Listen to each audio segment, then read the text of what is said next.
Good morning student. अगर आप class 5 में पढ़ते हैं, कक्षा 5 में पढ़ते हैं और आपने विद्या ज्ञान का फॉर्म भरा है तो फिर आप इस चैनल को सब्सक्राइब कर सकते हैं। अगर आपने विद्या ज्ञान स्कूल के लिए फॉर्म भरा है कक्षा 6 प्रवेश परीक्षा के लिए तो आप इस चैनल को सब्सक्राइब कर सकते हैं और आप विद्या ज्ञान स्कूल प्रवेश परीक्षा की तैयारी अच्छे से कर सकते हैं। नवोदय विद्यालय के साथ साथ आप विद्या ज्ञान की भी तैयारी अच्छे से कर सकते हैं। नवोदय विद्यालय की भी तैयारी इस चैनल पर कराई जाती है। सो स्टूडेंट, पिछली वीडियो में हमने जो है कि हिंदी और अंग्रेजी पढ़ा रखा था। अब की इस वीडियो में खंड ग पढ़ाएंगे। खंड क और ख को हमने पढ़ा दिया था, ठीक है। तो यहाँ पर अब तीसरा खंड चालू हो जाता है ग का। तो ये कक्षा ये उसका पेपर है विद्या ज्ञान वालों का। तो फिर आप इस चैनल को सब्सक्राइब करके तैयारी कर सकते हैं। तो यहाँ पर हमने इस प्रश्न को भी सॉल्व करवा दिया था। यहाँ पर 40 प्रश्नों को हल करवा दिया था। अब इस साइड हमें पढ़ाना था। तो यहाँ पे प्रश्न नंबर 41 से शुरू होता है, ठीक है। तो आपका 41 से जो है कि शुरू हो जाता है यहाँ पर। तो यहाँ पे प्रश्न नंबर 41 में दिया है 43 प्लस कोष्टक में 22 प्लस क्वेश्चन मार्क गुणे 2 बराबर क्या होगा। तो यहाँ पे क्वेश्चन मार्क की जगह पर क्या आएगा कि यहाँ पर आंसर इसका 101 आ जाए। तो प्रश्न नंबर जो 41 है तो उसका यहाँ पे जो कि 7 रहेगा, ठीक है। जब 7 यहाँ पे रहेगा तो यहाँ पर आंसर में 101 आ जाएगा। तो ए वाला सही होगा। और अब हमारा है प्रश्न नंबर 42। तो प्रश्न नंबर 42 में दिया है 2/5 गुणे question mark is equal to 0.8 करके दिया है। तो यहाँ पर 8 कैसे आया है, तो इसमें से कौन सा इसका आंसर होगा कि यहाँ पर 8 आ जाए। तो प्रश्न नंबर 42, तो प्रश्न नंबर 42 का जो है कि बी वाला सही होगा। जब यहाँ पे 2 आएगा तो यहाँ पर 0 करके 8 आ जाएगा इसका आंसर, ठीक है। चलते हैं प्रश्न नंबर 43 की तरफ। तो यहाँ पे प्रश्न नंबर 43, तो प्रश्न नंबर 43 का 1 से 15 के बीच कितनी अभाज्य संख्याएं होंगी। तो 1 से 15 के बीच में कितनी अभाज्य संख्याएं होंगी, तो वो होंगी 6 अभाज्य संख्याएं, ठीक है। 1 से 15 के बीच में जो है होंगी हमारी 6 अभाज्य संख्याएं होंगी। और प्रश्न नंबर अब हमारा है 44। तो प्रश्न नंबर 44 में है नीचे दी गई आकृति में कितने त्रिभुज हैं। नीचे दी गई आकृति में कुल कितने त्रिभुज हैं। तो इसका आंसर है बी। इसमें मतलब टोटल पूरे 16 त्रिभुज हैं, ठीक है। और अब हम चलते हैं प्रश्न नंबर 45 की तरफ। तो प्रश्न नंबर 45 में दिया है एक कोण अपने पूरक कोण का 2 गुना है। एक कोण अपने पूरक कोण का 2 गुना है, तब दोनों कोण का अंतर कितना होगा। तो वो होगा प्रश्न नंबर 45। तो प्रश्न नंबर 45 का जो कि हमारा सही होगा ए वाला 30 डिग्री 30 अंश, ठीक है। और प्रश्न नंबर 46, तो प्रश्न नंबर 46 जो हमारा है घड़ी की छोटी सुई 30 मिनट में एक कोण पर घूम जाती है। 30 मिनट में एक कोण पर घूम जाएगी, ठीक है। तो वो कितनी घूम जाएगी। तो प्रश्न नंबर 46 का जो है वो डी वाला है, यानी 15 डिग्री पर जो कि घूम जाएगी। और प्रश्न नंबर जो 47 है हमारा, तो प्रश्न नंबर 47 का लिखा है निम्न में से कौन सी संख्या प्राकृत परिवार की संख्या नहीं है। तो वो हमारी संख्या जो होगी वो 0 होगी, क्योंकि 0 एक पूर्ण संख्या है, ठीक है। तो 0 हमारा क्या है, पूर्ण संख्या। तो वो परिवार की संख्या जो नहीं है तो वो हमारा होगा डी वाला। तो ये 0 सही होगा। अब चलते हैं प्रश्न नंबर 48 की तरफ। तो प्रश्न नंबर 48 में हमारा दिया है 48 में शुरू में तापमान 18 डिग्री सेल्सियस बढ़ता है, फिर 23 डिग्री घटता है। यदि प्रारंभिक तापमान 27 डिग्री सेल्सियस हो तो अंतिम तापमान क्या होगा। तो प्रश्न नंबर 48 का जो हमारा सही होगा वो ए वाला होगा 22 डिग्री सेल्सियस, ठीक है। और चलते हैं प्रश्न नंबर 49 की तरफ। तो यहाँ पे प्रश्न नंबर 49 में दिया है प्रकाश लोकेश से, बात समझिए आप। यहाँ पे दिया है प्रकाश लोकेश से 34 वर्ष बड़ा है, ठीक है। प्रकाश लोकेश से 34 वर्ष बड़ा है। 10 वर्ष पूर्व उनकी आयु 8 योग 48 था। प्रकाश की वर्तमान आयु ज्ञात कीजिए। तो प्रकाश की वर्तमान आयु आपको ज्ञात करनी है। तो प्रश्न नंबर 49 का हमारा जो होगा वो 51 वर्ष, यानी सी वाला बिल्कुल सही होगा, ठीक है। अब चलते हैं अपने प्रश्न नंबर 50 की तरफ। तो यहाँ पे 50 नंबर में दिया है किसी संख्या के 3 गुने 8 जोड़ने पर उत्तर संख्या के 4 गुने के बराबर आता है, वह संख्या है। तो प्रश्न नंबर 8 का हमारा कौन सा सही होगा, वो बी वाला होगा, तो वो होगा 8। और अब प्रश्न नंबर हमारा है 51। तो प्रश्न नंबर 51 में दिया है एक ए किसी कार्य को 5 दिनों में, बी 10 दिनों में, सी 15 दिनों में करता है। यदि तीनों एक साथ कार्य शुरू करें तो कार्य कितने दिनों में समाप्त हो जाएगा। तो यहाँ पे 2 सही 8/11, यहाँ पे 2 सही 7/12, यहाँ पे 2 सही 8/13, ऐसे करके दिया है। तो यहाँ पे प्रश्न नंबर हमारा है 51। तो प्रश्न नंबर 51 का जो हमारा सही होगा वो एक यहाँ पे ये वाला होगा, ए वाला ऑप्शन।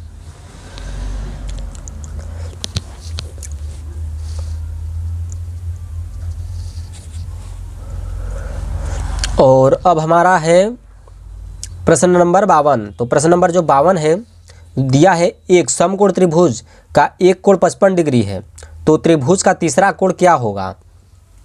ठीक है, तो वो होगा हमारा प्रश्न नंबर है कौन सा है, हमारा 52 है। तो प्रश्न नंबर हमारा जो है कि होगा ये सी वाला 35 डिग्री। ठीक है, एक समकोण त्रिभुज का कोण 55 डिग्री है, तो त्रिभुज का तीसरा कोण क्या होगा, वो 35 डिग्री होगा। और प्रश्न नंबर 53। तो प्रश्न नंबर हमारा जो है कि 53, यहाँ पे दिया है 1200 का 4/5 भाग 1000 के 3/4 वे भाग से कितना अधिक है।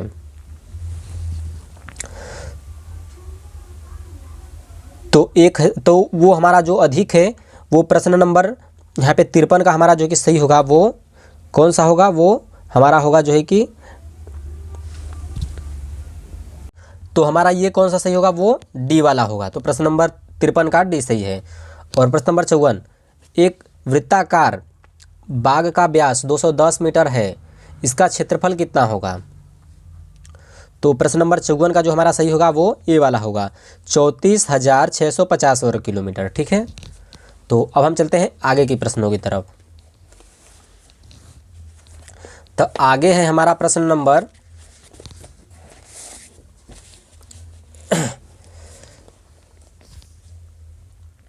आगे अब हमारा है प्रश्न नंबर 55।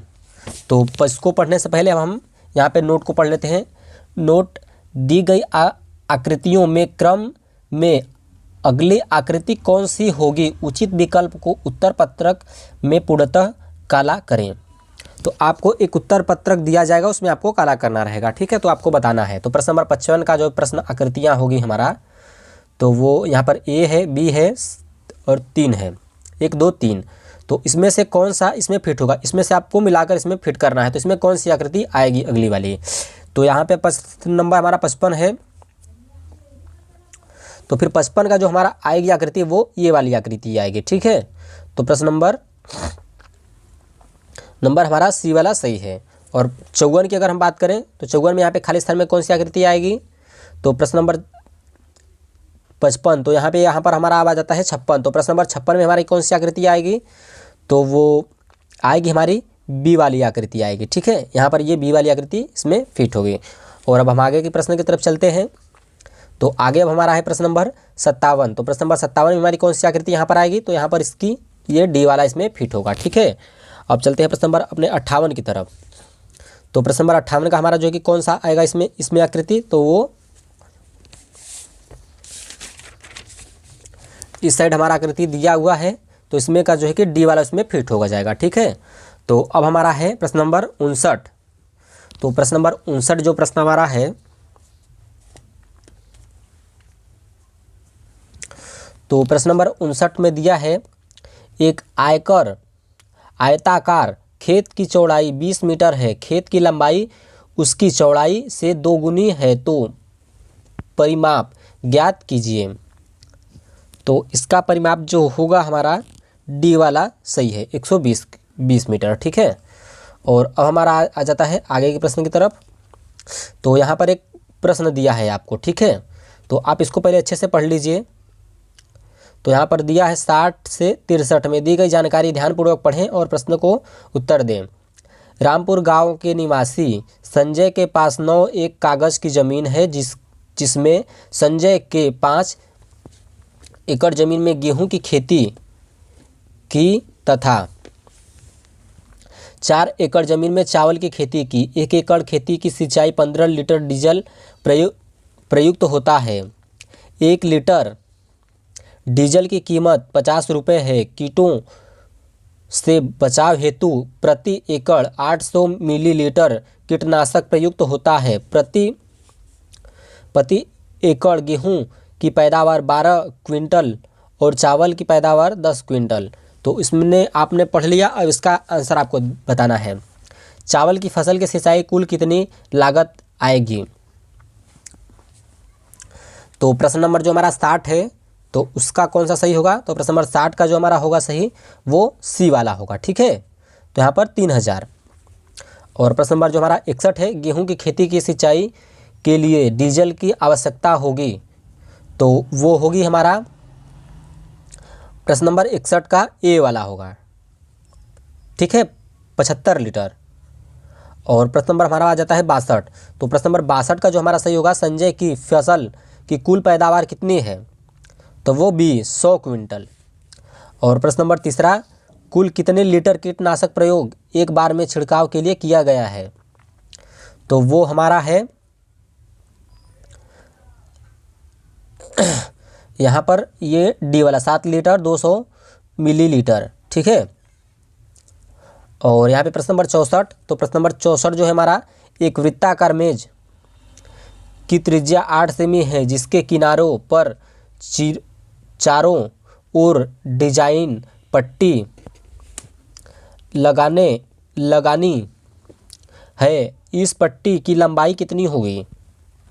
तो प्रश्न नंबर जो हमारा 64 है, यहाँ पर प्रश्न नंबर हमारा जो है वो 64, तो इसका जो होगा वो यहाँ पर 81 सेमी वाला होगा। ठीक है, यहाँ पर ये वाला सही होगा। और अब हम चलते हैं प्रश्न नंबर 65 की तरफ। तो यहाँ पे प्रश्न नंबर 65, एक दुकानदार को वस्तु को 150 रुपये में बेचने पर 25% हानि हुई, तो क्रय मूल्य ज्ञात कीजिए। तो यहाँ पर प्रश्न नंबर 65 है, तो प्रश्न नंबर 65 का ए वाला हमारा सही होगा, तो यहाँ पर 200 होगा। ठीक है, अब हम चलते हैं खंड घ में। तो यहाँ पर अब आ जाता है हमारा सामान्य ज्ञान। तो अब हम इसको भी पढ़ लेते हैं। नोट, प्रत्येक प्रश्न 4 संभावित उत्तर दिए गए हैं, जिनमें से एक सही है, विकल्प चयन कीजिए। भारत का 29वां राज्य कौन सा है? तो भारत का 29वां राज्य कौन सा है वो आपको बताना है। तो स्टूडेंट, यहाँ पे प्रश्न नंबर हमारा है जो कि 66। तो प्रश्न नंबर 66 जो है बहुत महत्वपूर्ण प्रश्न है। तो यहाँ पर ये भारत का 29वां राज्य कौन सा है? तो वो सी वाला है, तेलंगाना। तो हमारा जो है कि 29वां राज्य तेलंगाना है। प्रश्न नंबर 67, भारत के राष्ट्रपति कौन है? रामनाथ कोविंद या फिर प्रणब मुखर्जी, नरेंद्र मोदी। तो यहाँ पर आपको बताना है कि प्रश्न नंबर 67 का कौन सा सही होगा हमारा। यहाँ पर होगा प्रश्न नंबर 67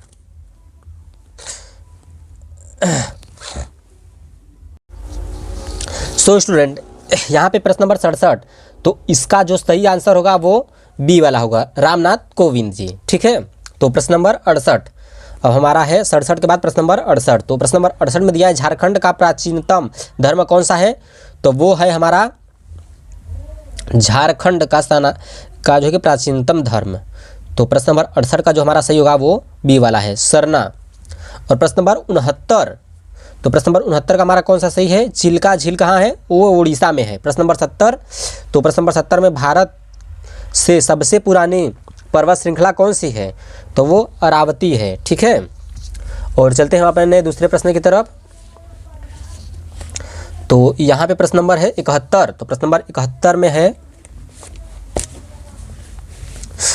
एक स्थलीय भाग जो 3 ओर से समुद्र से घिरा हो, तो तट, प्रायद्वीप, द्वीप, इनमें से कोई नहीं।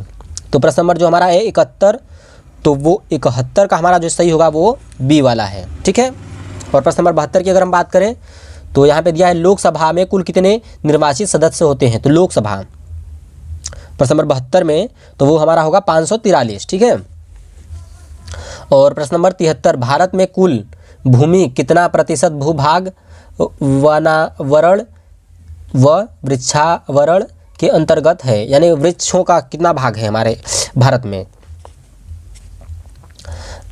तो वो है प्रश्न नंबर 73, तो प्रश्न नंबर 73 का जो हमारा होगा डी वाला यहाँ पर 24.39, ठीक है। भारत का राष्ट्रीय खेल कौन सा है? तो भारत का राष्ट्रीय खेल जो हमारा होगा वो ए वाला होगा। प्रश्न नंबर 74 का ये हॉकी है, ठीक है। प्रश्न नंबर 75, आज़ादी के बाद भारत के प्रथम राष्ट्रपति कौन है? तो भारत के प्रथम राष्ट्रपति आज़ादी के बाद, तो प्रश्न नंबर 75 का जो हमारा होगा सही सी वाला यहाँ पर डॉक्टर राजेंद्र प्रसाद, ठीक है। और प्रश्न नंबर 76, निम्न में से कौन सा भारत का लौह पुरुष के नाम से किसे जाना जाता है? लौह पुरुष के नाम से किसे जाना जाता है, वो प्रश्न नंबर 76 है। तो प्रश्न नंबर 76 का ए वाला सही होगा सरदार वल्लभ भाई पटेल। यहाँ पर प्रश्न नंबर 77, भारतीय रेड क्रॉस सोसाइटी की स्थापना किस वर्ष में हुई थी? तो वो यहाँ पे होगा प्रश्न नंबर 77 का हमारा जो सही होगा वो ए वाला 1920 में। और प्रश्न नंबर 78 का हमारा जो कि सही होगा यहाँ पर लिखा है नई दिल्ली में इंडिया गेट किसके निकट है? तो यहाँ पर सी राष्ट्रपति भवन के निकट में है। और प्रश्न नंबर 79, भारत छोड़ो आंदोलन का समय करो या मरो का नारा किसने दिया था? तो वो हमारे जो है कि महात्मा गांधी जी ने दिया था। तो डी वाला सही होगा प्रश्न नंबर यहाँ पर 79 वाला जो है भारत छोड़ो आंदोलन का समय करो या मरो का नारा किसने दिया था? तो वो हमारे महात्मा गांधी जी थे। और प्रश्न नंबर 80, विश्व पर्यावरण दिवस कब मनाया जाता है? विश्व पर्यावरण दिवस कब मनाया जाता है? तो यहाँ पर ए वाला हो जाएगा हमारा 5 जून को। और प्रश्न नंबर 81, संयुक्त राष्ट्र संघ के सुरक्षा परिषद में कितने स्थायी सदस्य होते हैं? तो कुल जो है कि 5 सदस्य होते हैं, ठीक है। और प्रश्न नंबर 82, तो जो होते हैं वो 5 हो जाते हैं, ठीक है ना जी। तो यहाँ पर अब हमारा आता है प्रश्न नंबर यहाँ पर 82, भारतीय फुटबॉल टीम में कप्तान कौन है? रोनाल्डो, यहाँ पे प्रश्न नंबर 82 में है रोनाल्डो और गुरप्रीत सिंह सांद्रा। और यहाँ पर 3-4 नाम दिया है, तो इसमें से जो सही ऑप्शन है तो वो आपके प्रश्न नंबर ये 82 का, तो वो हमारा होगा बी वाला है गुरप्रीत सिंह संध्रा, ठीक है। और यहाँ पर प्रश्न नंबर 83, प्रश्न नंबर 83 का जो हमारा सही होगा, किस दिन से भारत एक गणराज्य के रूप में स्थापित हुआ? तो वो प्रश्न नंबर हमारा 83 का कौन सा सही होगा? वो सी वाला सही होगा, यहाँ पर 26 जनवरी 1950 को। और प्रश्न नंबर 84, तो प्रश्न नंबर 84 का है निम्न में से किस माध्यम में प्रकाश की चाल अधिकतम होती है? तो वो भी जल में। और हमारा 85 प्रश्न नंबर है, जीव के शरीर में रंग कितना प्रकार उसके जीने में सहायक है? तो प्रश्न नंबर 85 का जो हमारा सही होगा वो सी वाला होगा, यह जीवों के उनके परभक्षियों से बनता है, ठीक है। 85 का हमारा जो कि सी वाला सही होगा। और 86 की अगर हम बात करें प्रश्न नंबर, तो इसका भी सी वाला सही होगा, चांदी के लिए। तो विद्युत चालकता अधिकतम है तो चांदी के लिए।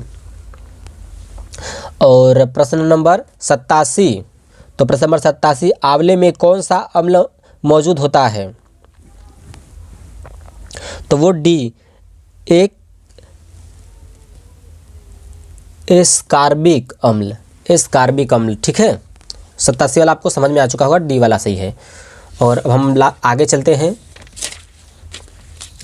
तो यहाँ पर आगे हमारे पास है प्रश्न नंबर 88। तो प्रश्न नंबर 88 में दिया है निम्न में कौन सा जानवर वृक्षवासी है? गिलहरी, हिरन, जेब्रा, बाघ। तो यहाँ पे वृक्षवासी कौन सा जीव है? तो आपको मालूम ही होगा कि वृक्ष पर रहने वाला कौन सा जीव है। तो यहाँ पे प्रश्न नंबर 88 का हमारा ए वाला हो जाएगा, ये गिलहरी को आपने वृक्ष पर देखा होगा। प्रश्न नंबर 89, जब जल को 0 डिग्री सेल्सियस से 10 डिग्री सेल्सियस तक गर्म किया जाता है तो वो जल घनत्व। प्रश्न नंबर 88 यहाँ पर 89 का हमारा जो होगा वो यहाँ पर सी वाला हो जाएगा। तो वो होगा हमारा पहले बढ़ता है फिर घटता है। और यहाँ पे 90, तो 90 का हमारा जो है कि कौन सा रक्त समूह सर्वभौतिक दाता है, सर्वभौतिक दाता है, तो वो ए वाला है, O माइनस।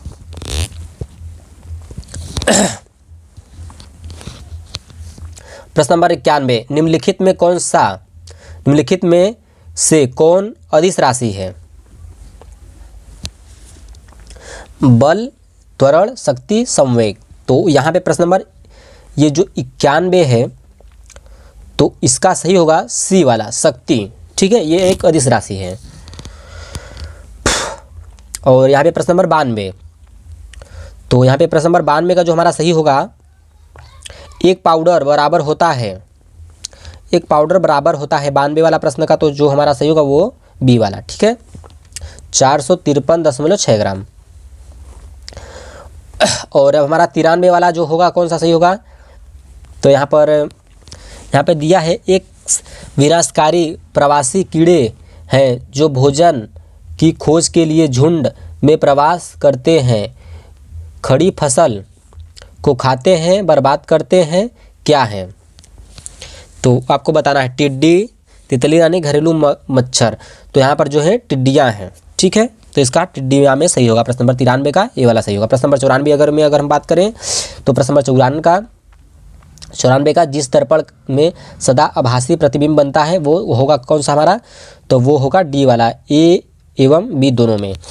प्रश्न नंबर 95, जंग लगने के लिए किस का होना आवश्यक है, तो वो जल का, हवा का और इनमें से कोई नहीं। तो प्रश्न नंबर जल एवं हवा दोनों का। ठीक है, प्रश्न नंबर 95 का सी वाला सही होगा। 96 का एक अश्वशक्ति बराबर होता है, 96 का हमारा जो सही होगा वो ए वाला सही होगा। 97 की अगर हम बात करें, कंप्यूटर के आविष्कार किसने किया था, तो चार्ल्स बैबेज। तो प्रश्न नंबर 96 का जो हमारा सही होगा वो यहाँ पे 97 का सी वाला। ठीक है, और 98 का हमारा जो है हुमायूं का मकबरा स्थित है, हुमायूं का मकबरा स्थित है 98 बी। ठीक है, दिल्ली में। 99 दिल्ली चलो का नारा दिया था, तो हमारा 99 वाला जो है दिल्ली चलो का नारा किसने दिया था, तो वो सी वाला सही होगा, सुभाष चंद्र बोस ने। यहाँ पर 99 का हमारा सी वाला सही होगा। और अब हमारा प्रश्न नंबर 100 यानी लास्ट प्रश्न है, तो यहाँ पे लिखा है मोरियाना ट्रेंच कहाँ स्थित है, अवस्थित है, तो इसका वाला जो सही होगा वो यहाँ पर डी वाला, प्रशांत महासागर में। ठीक है, सो स्टूडेंट आई होप कि आपको सारे प्रश्न समझ में आ चुके होंगे और वीडियो भी काफ़ी लंबा हो चुका है। तो स्टूडेंट अगर आप इस चैनल को सब्सक्राइब कर लेते हैं तो फिर आप अच्छे से तैयारी भी कर पाएंगे विद्या ज्ञान के पेपर की। सो स्टूडेंट अब तक के लिए इतना ही, चलिए मिलते हैं आपको नेक्स्ट वीडियो में। Good bye.